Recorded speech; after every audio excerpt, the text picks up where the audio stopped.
My name is Bill Haley for the Facebook page Competitive School Boards. This video is going to concentrate just on one piece, how every state will create about a dozen different school boards. Let me tell you the basics of how we can do that. Every current school board member, current school board member can be, you assign them one vote or one position onto a competitive school board. So all around the state, I'm in Virginia, so let's just go with Virginia. Probably over 100 different localities, each with a school board of probably 7 to 9 school board members. So there's literally well over 1,000, probably over 1,000 different school board members within the state of Virginia. So they just start grouping up with like-minded school board members. Some that are going to be very friendly to the conservative front. Some's going to be very friendly to the liberal folks. Some's going to be more in the middle. Some's going to be very friendly to the religious schools out there, the private schools out there. Some's going to be very friendly to many different groupings. Some on the socialist side, some on the free enterprise side, some on the capitalist side, many different philosophies. You will start grouping. Then within a month or within a couple of months, parents will start giving their notification of which one they're going to support, which one they want to put their weight behind, which one they're likely going to send their children to school with. Now, then we're going to have, the minimum is going to be 5% of students across the state of Virginia, or any state. So the minimum will be 5%. So the school boards just have to group up until they have 5% of the students. And then they create a school board for the state. Now, every locality will have a local component of it. And then if, let's say you have 7% across the board, you can choose to get 7% out of every school building, or you can get 7% of the school buildings, full school buildings, and your people might have to travel a little bit farther. But if you just want to have all your people together, you can.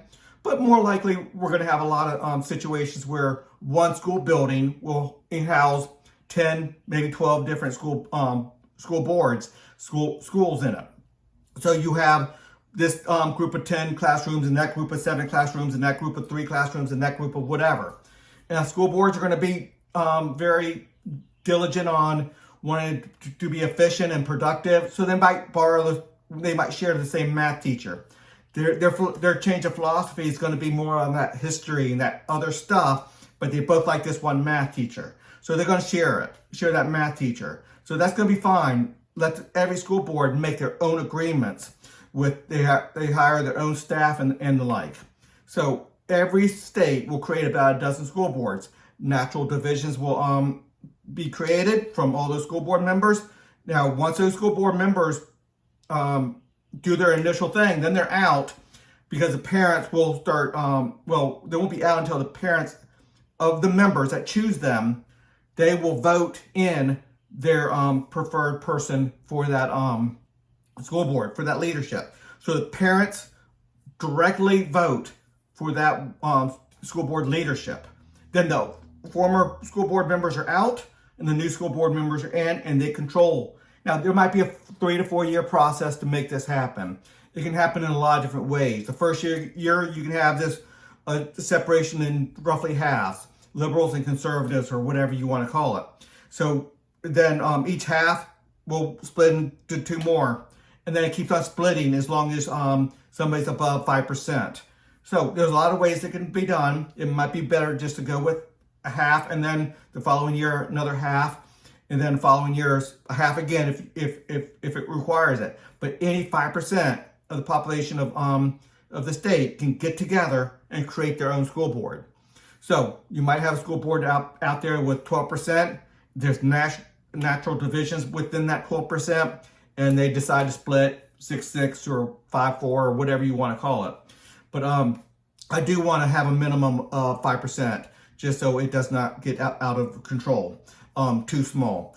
But one school board will maybe 2 or 3, probably more than 2 or 3 school boards will concentrate on homeschooling and private schools. They will incorporate that. Now, the people for private schools, you might not be able to pay directly, because that can cause some abuse.